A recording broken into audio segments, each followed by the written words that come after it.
So welcome back guys to anime time moments. आज के दिन हम लोग बात करने वाले हैं बैटल थ्रू द हेवंस के ऑफिशियल एपिसोड 40 के ट्रेलर पर। ट्रेलर के साथ ही साथ आपको कुछ पार्ट में नॉवल के चैप्टर में से एक्सप्लेन करने वाला हूं। तो हम लोग स्टार्ट करते हैं अपनी आज की वीडियो को। हमारे ट्रेलर में सबसे पहले हम एक न्यू लोकेशन को देखते हैं जहाँ पर हर जगह पर सिर्फ मैग्मा ही हमें नजर आ रहा होता है और ये जगह डेफिनेटली काफी ज्यादा हीट से भरी होती है। और उसी के साथ ही साथ हमें यहाँ पर स्नेक के स्केल का व्यू भी नजर आ रहा होता है, जिसका मतलब ये है कि ये जगह डेफिनेटली फॉलन हार्ट फ्लेम का इनर कॉन्शियसनेस होता है। जिसके साथ ही शाओयेन जैसे ही अपनी आंखें खोल लेता है तो उसी के साथ ही शाओयेन की बॉडी की साइड्स पर हम लोग बोन चिलिंग फ्लेम को भी देखते हैं, जो कि आल्सो शाओयेन की बॉडी को प्रोटेक्ट कर रही होती है। और उसी के साथ ही साथ हम नेक्स्ट व्यू में देखते हैं फॉलन हार्ट फ्लेम की इनर बॉडी को, जो कि अपनी इनर बॉडी में आते ही शाओयेन पर दोबारा से अटैक करने की कोशिश करने लगती है। मगर उसी के साथ ही हम नेक्स्ट व्यू में देखते हैं शाओयेन को अपनी बोन चिलिंग फ्लेम की हेल्प और अपनी कोर लोटस फ्लेम की हेल्प का यूज लेते हुए यहाँ पर कल्टीवेशन करता जा रहा होता है।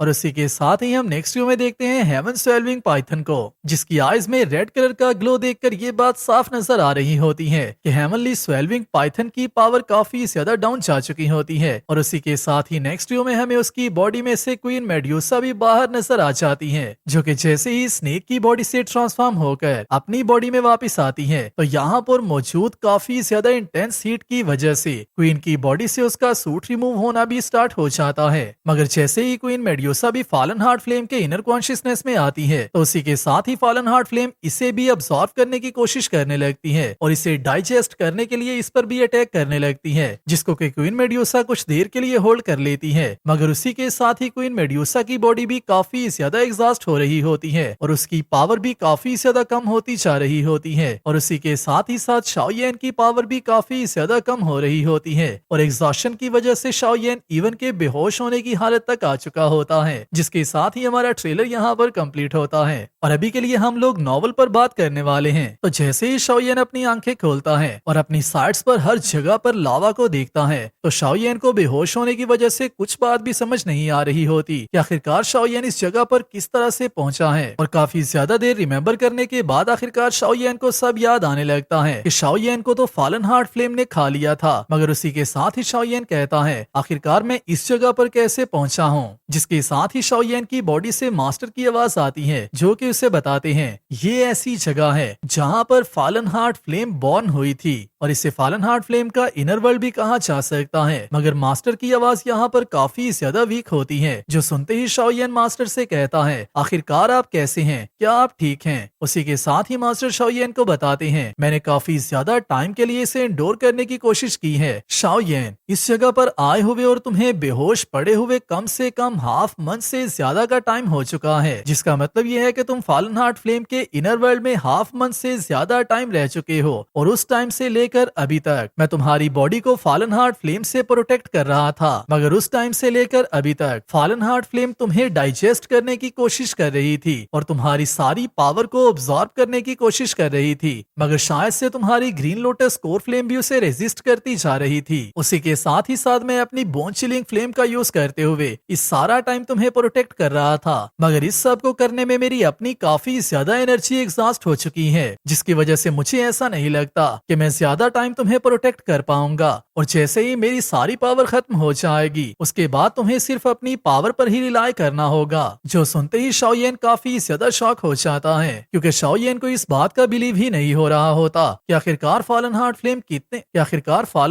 की पावर को रेजिस्ट करने की वजह से इवन मास्टर की पावर भी एग्जॉस्ट हो चुकी है, जिसका मतलब यह है कि डेफिनेटली यहाँ पर फॉलन हार्ट फ्लेम की पावर और भी ज्यादा अमेजिंग है। जिसके साथ ही शाओयेन कहता है आखिरकार हम लोग यहाँ से बाहर कैसे निकल सकते हैं, जिस पर मास्टर शाओयेन को बताते हैं इसके बारे में अभी तक मुझे भी नहीं पता, ये जगह काफी ज्यादा डीप है और उसी के साथ ही साथ ये ऐसी जगह है जहाँ पर फॉलन हार्ट फ्लेम की स्ट्रेंथ कभी भी खत्म नहीं हो सकती, यहाँ पर उसकी स्ट्रेंथ अनलिमिटेड है। हालांकि मैं अपनी सारी पावर को रिकवर भी कर लेता हूँ और उसे अपनी पीक कंडीशन पर ले आता हूँ, तो फिर उसके बाद हमारे यहाँ से ब्रेक थ्रू करने के चांसेस मौजूद हैं। उसी के साथ ही साथ अभी के लिए हम लोग जिस जगह पर मौजूद हैं, हालांकि मैं अपनी सारी पावर को रिकवर भी कर लेता हूँ और उसे अपनी पीक कंडीशन पर ले आता हूँ, तो फिर उसके बाद हमारे यहाँ से ब्रेक थ्रू करने के चांसेस मौजूद हैं। उसी के साथ ही साथ अभी के लिए हम लोग जिस जगह पर मौजूद हैं वो डीप अंडरग्राउंड मैग्मा प्लेस है। और अगर तो फॉलन हार्ट फ्लेम ने यहाँ पर अपनी सारी फ्लेम पावर को रिलीज कर दिया तो तुम यहाँ पर मौजूद हीट और मैग्मा की वजह से ही मर जाओगे। हालांकि तुम्हारे पास अपनी हेवनली फ्लेम भी मौजूद है, मगर फिर भी तुम उसकी पावर को तभी यूज कर पाओगे जबकि वक्त तुम इस लावा से अपनी जान छुड़वा लोगे। जो सुनते ही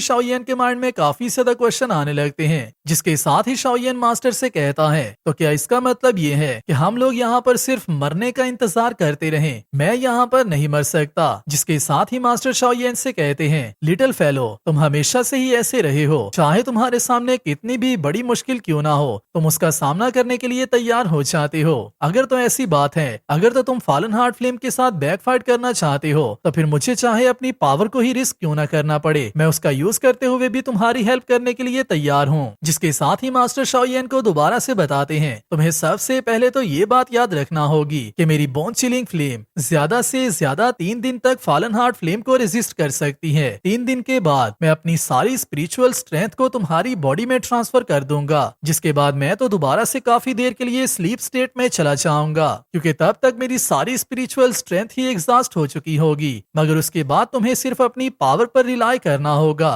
और मुझे इस बात की पूरी उम्मीद है कि मैं जैसे ही दोबारा से अपनी स्लीप से वापस आऊंगा तो मैं तुम्हारी एक न्यू स्टेट को देखूंगा। जिसके साथ ही शाओयन मास्टर से कहता है आपको परेशान होने की जरूरत नहीं है, अभी के बाद मैं आपको दोबारा से डिसअपॉइंट नहीं करूंगा। और उसी के साथ ही साथ अभी तो मैंने आपके साथ आपकी बॉडी को रिफाइन करने का प्रॉमिस भी कर रखा है, जिसकी वजह से मैं यहाँ पर तो हरगिज नहीं मर सकता। जिसके साथ ही मास्टर शाओयन को कहते हैं अभी के लिए तुम्हें जल्दी से अपनी जितनी पावर को तुम रिकवर कर सकते हो कर लेना चाहिए, क्योंकि 3 दिन के बाद तुम्हें सिर्फ अपनी पावर पर ही रिलाई करना है। जिसके साथ ही शाओयन अपनी साइड्स पर एक ग्रीन कलर के लोटस को क्रिएट कर लेता है और उसके ऊपर आकर बैठ जाता है, जो कि शाओयन की बॉडी को हीट से रेजिस्ट करने में हेल्प कर रहा होता है। जिसके साथ ही मास्टर शाओयन को बताते हैं मैं तुम्हें एक और ट्रेयर के बारे में बताना तो भूल ही गया था, जिस ट्रेयर को अगर तो तुम अपने इस लोटस प्लेटफॉर्म के साथ यूज करते हो तो फिर तुम्हारे यहाँ से जिंदा वापस जाने के चांसेस और भी ज्यादा बढ़ सकते हैं। अगर तो मेरे स्लीप स्टेट में चले जाने के बाद एक पॉइंट ऐसा आ जाए जब के वक्त तुम भी फॉलन हार्ट फ्लेम की पावर को रेजिस्ट ना कर पाओ तो तब के वक्त तुम इस ग्राउंड स्पिरिट पिल को कंज्यूम कर लेना, जो कि टायर 6 की पिल मास्टर ने शाओयन के लिए इनर एकेडमी कोर्टयार्ड में ही क्रिएट की थी।